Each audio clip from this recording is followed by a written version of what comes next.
The Honda Civic used to be a little inexpensive commuter car, but these days that burden falls on the shoulders of this car, the Honda Fit. It's smaller and cheaper than the Civic, starting around $15,500, but it tries to make the most of its small dimensions. I spent a few hours driving around with 4 adults in the Fit, and it didn't feel nearly as cramped as you might think.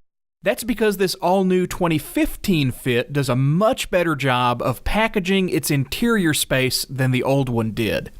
It's actually kind of freaky. The new Fit is about 1.5 inches shorter on the outside, but on the inside they managed to make it more spacious. It's got about 5 more cubic feet in passenger volume, and get this, about 5 extra inches of legroom in the back seat compared to the old model. That makes it a lot more usable for full-sized adults now as compared to just children. From the driver's seat, though, it's really more about fun than comfort. It's noisier and bumpier riding than a lot of its competitors, but it also gives you more driving feedback. So if you like to feel the road and you like that kind of zippy, small car feeling, this one's got it in spades.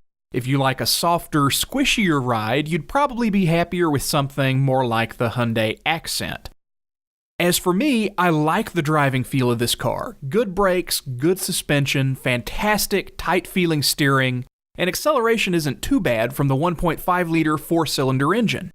The only thing I didn't like was the CVT transmission. I think Nissan is doing the best job with CVTs in the market right now, plus I'd much rather drive a little car like this with a stick shift, but that's just me.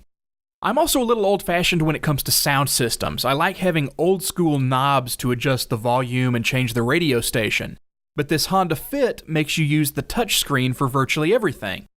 It seemed a little slower and more cumbersome than other digital systems to me, but I do like some things about it, especially the Honda Lane Watch camera on my test car that shows a live video feed of the blind spot on the screen when you use the right turn signal.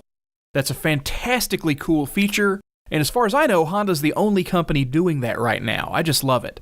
As for pricing, it starts at $15,525 and ranges up to $20,800 for the EXL with leather seats and a navigation system.